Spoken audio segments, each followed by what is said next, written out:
Assalamualaikum warahmatullahi wabarakatuh. Nama saya Ari Nur Fauzi dengan NIM 18 14 10 170 dari kelas Ekonomi Syariah semester 5 Fakultas Ekonomi Bisnis Islam UIN Sultan Maulana Hasanuddin Banten.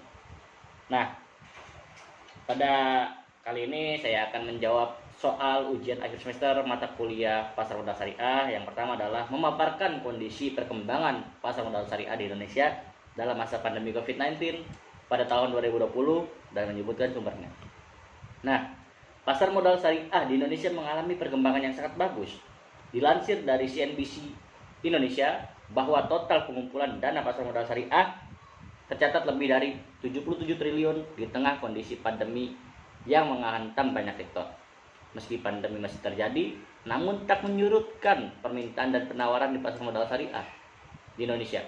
Direktur Pengembangan Bursa Efek Indonesia yakni Pak Hasan Fauzi dalam salah satu workshop yang diadakan secara virtual, beliau mengatakan saham syariah terus tumbuh di tengah pandemi. Ada 46 yang IPO saham terbaru, ada 35 emiten itu merupakan saham syariah. Kemudian kalau dilihat 709 saham tercatat, 451 tergolong efek syariah.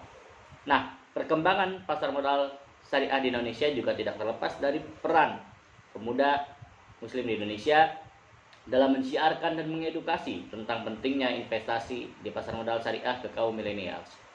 Sebagai mahasiswa UIN Sultan Maulana Hasanuddin Banten, juga bagian dari KSPM Komunitas Studi Pasar Modal, saya sangat bangga sekali karena Galeri Investasi KSPM FEBI UIN Sultan Maulana Hasanuddin Banten berhasil meraih juara 1 full period 10 days challenge selama 2 kali berturut-turut. Hal ini patut diapresiasi sebesar-besarnya kepada KSPM UIN Sultan Maulana Hasanuddin Banten yang ikut andil dalam berkembangnya pasar modal syariah di Indonesia.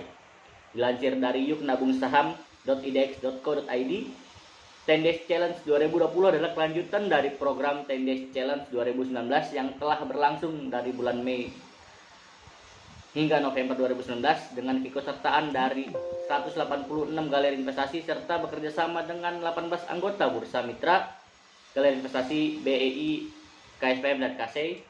Hasil pencapaian program pada tahun 2019 yaitu sebanyak 19.591 SID baru yang tercreate selama 3 periode pelaksanaan, menunjukkan antusiasme dan harapan yang positif dari pertumbuhan literasi dan inklusi pasar modal di Indonesia. Adapun tujuan dari 10 Days Challenge dilansir dari yuknabungsaham.idx.co.id, mendorong percepatan pertumbuhan investor di Indonesia pada tahun 2020, mendorong GI agar lebih aktif sebagai salah satu sarana kegiatan literasi pasar modal, dan juga sebagai salah satu bentuk apresiasi kepada GI dan AB, yaitu anggota bursa. Nah, dilansir dari aksesjambi.com, pada penyelenggaraan 10 Days Challenge 2020 telah tercipta 11.587 SID baru yang dihimpun oleh 154 galeri investasi Bursa Efek Indonesia dan 11 anggota bursa mitra dari 4 periode penyelenggaraan 10 Days Challenge 2020. Nah, didapatkan 3 galeri investasi BEI pemenang utama, yakni juara 1 adalah Galeri Investasi UIN Sultan Maulana Hasanuddin Banten dengan anggota bursa mitra yakni PT Indo Primer Sekuritas yang biasa kita sebut sebagai IPOT. Juara 2 adalah Galeri Investasi UIN Raden Fatah dengan anggota bursa mitra PT BRI Dana Reksa Sekuritas. Dan juara 3 adalah Galeri Investasi Universitas Islam Malang dengan anggota bursa mitra PT Indo Primer Sekuritas. Nah, selanjutnya saya akan menjawab pertanyaan kedua, yakni bagaimana atau jelaskan bagaimana untuk menjadi investor di pasar modal syariah Indonesia yang tidak menyalahi prinsip-prinsip Islam dalam berinvestasi. Pertama, tentunya kita harus mengenali daftar saham-saham syariah. Nah, khusus untuk saham syariah, Anda harus mengenali daftar perusahaan apa saja yang bisa Anda tanamkan di dalamnya. Untuk mengetahui hal ini, tentu Anda dapat mengeceknya melalui daftar indeks saham syariah. Nah, menurut OJK atau Otoritas Jasa Keuangan, ada beberapa syarat yang membuat sebuah emiten dapat dikategorikan sebagai saham syariah. Syarat tersebut seperti yang disebutkan di bawah ini, yakni pertama, jenis usaha, produk barang atau jasa, serta akad dan pengelolaan emiten tidak boleh berseberangan dengan prinsip syariah. Kedua, emiten wajib menandatangani dan memenuhi ketentuan akad sesuai dengan prinsip syariah. Ketiga, emiten wajib memiliki Syariah Compliance Officer atau SCO untuk menjelaskan prinsip syariah yang dianutnya. Nah, SCO ini adalah pejabat atau petugas di lembaga atau perusahaan yang telah disertifikasi oleh DSN MUI sebagai tanda bahwa ia memahami konsep syariah di pasar modal. Nah, terakhir adalah jangan asal pilih saham. Nah, cek fundamental dan lakukan analisis teknikal. Saat Anda investasi saham, tentu hindari asal pilih saham.